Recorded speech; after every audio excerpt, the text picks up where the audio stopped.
नमस्कार, स्वागत है। आप देख रहे हैं बिहार न्यूज। मैं हूं तनुप्रिया। बुलेटिन की शुरुआत करते हैं। नीट परीक्षा में ओबीसी आरक्षण खत्म करने की मांग को लेकर पटना यूनिवर्सिटी के विपक्षी छात्र संगठन द्वारा देश के प्रधानमंत्री नरेंद्र मोदी और बिहार के शिक्षा मंत्री का पुतला दहन किया गया। वहीं पटना यूनिवर्सिटी के छात्र संघ अध्यक्ष मनीष यादव ने कहा कि अगर नीट परीक्षा में ओबीसी आरक्षण खत्म होगा तो इसका पुरजोर विरोध किया जाएगा। एक साथ अपने अधिकार को बचाने के लिए जो अधिकार देश की आधा से ज़्यादा बहुजन अब ओबीसी आबादी है, अधिकार को सरकार पूरे तरह से निरस्त करने पर कभी बीपीएससी, कभी एसएससी और अब नीट, ये पूरी तरह से मोहन भागवत के इशारे पे केंद्र की सरकार चल रही है। हम लोग लगातार इसका विरोध करते आ रहे हैं। या तो आप जनसंख्या के आधार पर आरक्षण तय कीजिए और नहीं तो जो आरक्षण है उस आरक्षण को कम से कम आप छीनने का काम मत कीजिए। पिछले कुछ दिनों से सीएम नीतीश कुमार के साथ नजर आ रहे जीतन राम मांझी एक बार फिर से अपना पाला बदल लिया है। उनका दलित प्रेम फिर से जाग गया है। बिहार के पूर्व मुख्यमंत्री जीतन राम मांझी ने आईएएस सुधीर कुमार को लेकर बड़ा बयान देते हुए कहा कि कोई भी आदमी को अगर दिक्कत होती है तो उनका एफआईआर थाने को लेने की जरूरत है। मांझी ने कहा कि थाने के जो शरण में जाते हैं, चाहे वो दलित हो या कोई और, थाने को एक्शन लेना चाहिए। मांझी का यह बयान इसलिए भी महत्वपूर्ण माना जा रहा है क्योंकि सुधीर कुमार ने सीधे सीधे बिहार के सीएम नीतीश कुमार को कटघरे में खड़ा करते हुए उन पर कई गंभीर आरोप लगाए थे। 3 दिन पहले गर्दनीबाग स्थित SC/ST थाने पहुंचे बीएसएससी के पूर्व अध्यक्ष ने सीएम और बिहार के कई वरिष्ठ अधिकारियों के खिलाफ शिकायत की थी, जिसमें उन्होंने हत्या से लेकर कई वित्तीय घोटाले को लेकर गंभीर आरोप थे। सुधीर कुमार ने इन आरोपों ने तब तुल पकड़ लिया जब 4 घंटे तक इंतजार कराने के बाद भी थाने में उनकी शिकायत दर्ज नहीं की गई और थाना अध्यक्ष पूरी शिकायत की कॉपी लेकर फरार हो गया।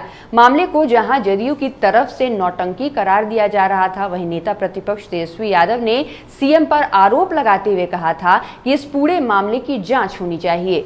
से त्रस्त है, किसी चीज़ पर अगर की दाम बढ़ जाती है तो उसका असर सब तरह से पड़ता है। तो पेट्रोल और डीजल तो और अहम चीज़ है, इस पर दाम आकाश छू रहा है। वैसी परिस्थिति में तो चिंता करना बहुत ज़रूरी है। इसको भारत सरकार से हम लोग समझते हैं कि कुछ करना चाहिए। बिहार सरकार भी इस पर अगर कुछ चाहे तो करे तो अच्छा रहेगा। बेगूसराय में बलान नदी में डूबने से एक युवक की मौत हो गई। घटना खुदावंदपुर थाना क्षेत्र की है। व्यक्ति के शव को बलान नदी किनारे स्थानीय लोगों ने देखा, जिसके बाद पुलिस को सूचना दी गई। घटना की सूचना पर पुलिस ने नदी से शव को बरामद कर पोस्टमार्टम के लिए सदर अस्पताल भेज दिया है और आगे की कार्रवाई में जुट गई है। 18 तारीख के ना से माछ मारल गेल आ सांझ के से लाव खुल गेलै आ डूबि के मरि गेलै। ओकर बाद जे छै से थाना सूचना भेल, सबगोटा गेलिए बिहान भऽ के क्या दिन के बाद लाश में। सहरसा जिले के स्थानीय स्टेडियम के पास भूख हड़ताल पर बैठे जनाधिकार पार्टी के कार्यकर्ता की तबीयत बिगड़ती ही जा रही है। जाप के जिला अध्यक्ष रंजन यादव ने शासन, प्रशासन और स्वास्थ्य विभाग पर लापरवाही का आरोप लगाया है। भूख हड़ताल पे बैठे हुए हैं।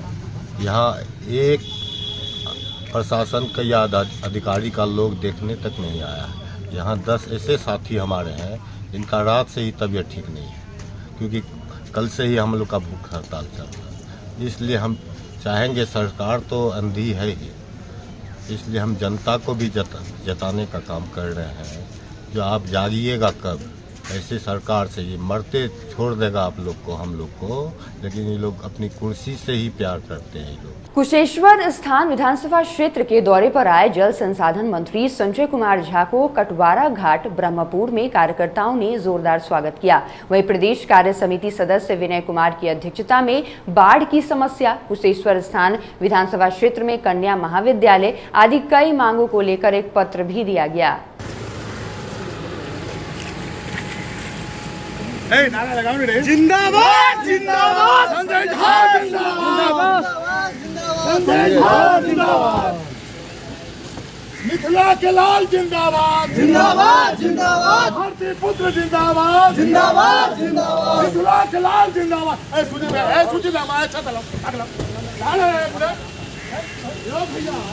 मुजफ्फरपुर जिले में जिला परिषद सदस्य खुशबू कुमारी के प्रतिनिधि विजय कुमार ने गांव वालों के साथ मिलकर जिला अधिकारी को एक ज्ञापन सौंपा, जिसमें बाढ़ की विभीषिका झेल रहे लोगों को आवश्यक सुविधा मुहैया कराने की मांग की गई।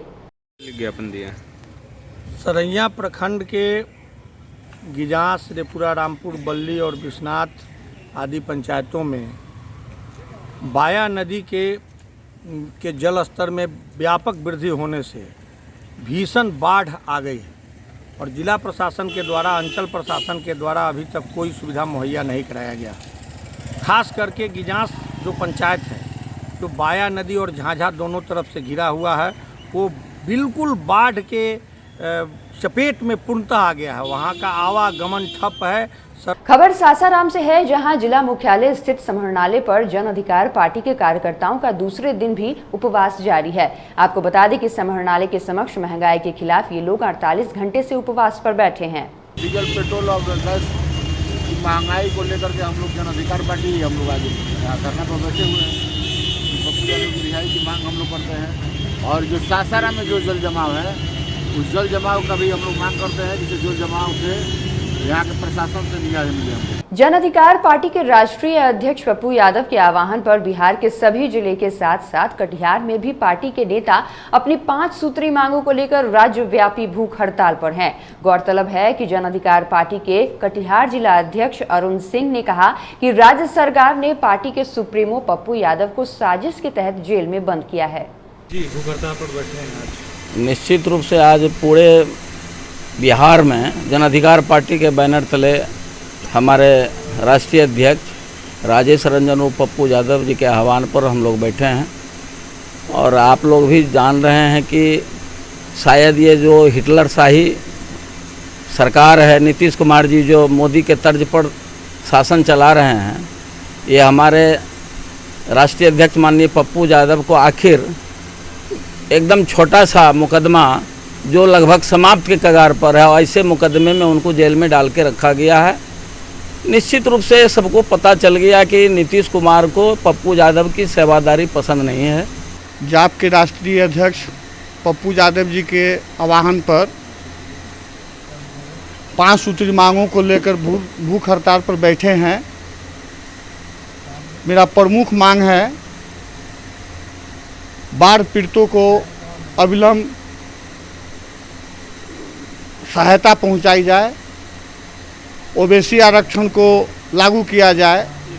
लेकिन सवाल है आज के छात्रों से, आज के नौजवानों से, जिस तरह से नीट के परीक्षा में ओबीसी आरक्षण को पूरी तरह खत्म कर दिया गया है, आखिर क्यों हमारी सरकार, बिहार की सरकार और देश की सरकार ने आज के जो 50% से ज़्यादा जनसंख्या होने के बावजूद भी हमारा आरक्षण के साथ सरकार खिलवाड़ कर रही है। और इस वक्त के बुलेटिन में बस इतना ही। आप देखते रहिए बिहार न्यूज़। नमस्कार।